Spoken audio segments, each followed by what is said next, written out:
Well, let's bring in Maria Popova, an associate professor of political science at McGill University in Montreal, specializing in Ukrainian and Russian domestic politics. Maria, welcome to the program.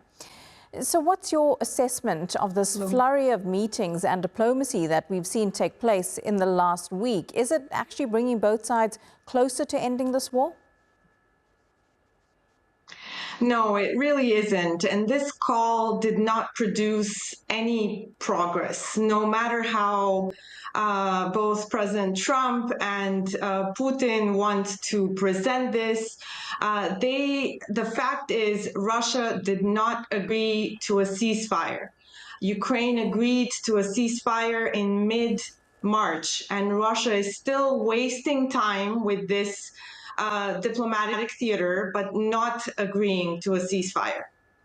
And Russia says it won't agree to a ceasefire because they can still have talks to end the war while the fighting continues. Even Russian news agencies reporting the Kremlin saying there can't be a deadline for preparing a memorandum because, quote, the devil is in the details. Is this Moscow trying to delay peace efforts and maximize its offensive on the battlefield, or is it them really trying to finesse the best possible outcome? There is no sign that they're actually interested in any compromise and in ending the war. They have reiterated very maximalist demands that they put forth in February of 22 when they widened the war. They're not, however, winning on the battlefield. So this stalling doesn't really put them in a particularly better position militarily. They're not making any serious advances, and they cannot militarily compel Ukraine to agree to their demands, but they're trying to do it by sort of getting the US president to pressure Ukraine to surrender diplomatically.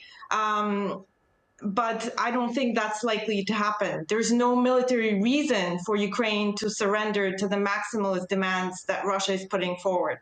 And Donald Trump says he has a red line on when he'll stop pushing for peace in this conflict. If the U.S. does step away, does that mean Ukraine will lose that military support from Washington? And what happens if they do lose such support? It's not a given that walking away from these efforts means that the U.S. will stop aiding Ukraine. These are sort of two separate things.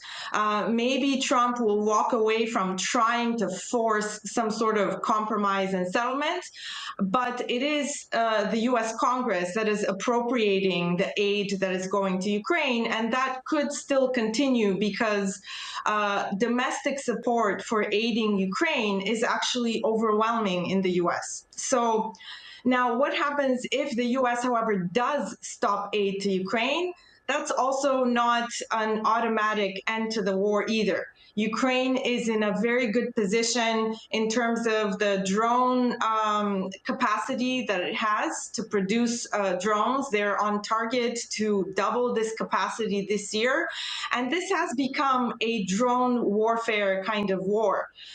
So there is no sense that Ukraine would face an immediately dire situation, and Russia would make a breakthrough. And that's why right now Ukraine is not willing to go for a disadvantageous settlement for the capitulation that Russia keeps demanding. Maria Popova, really great to get your analysis and appreciate your time. Thank you very much. Thanks for having me.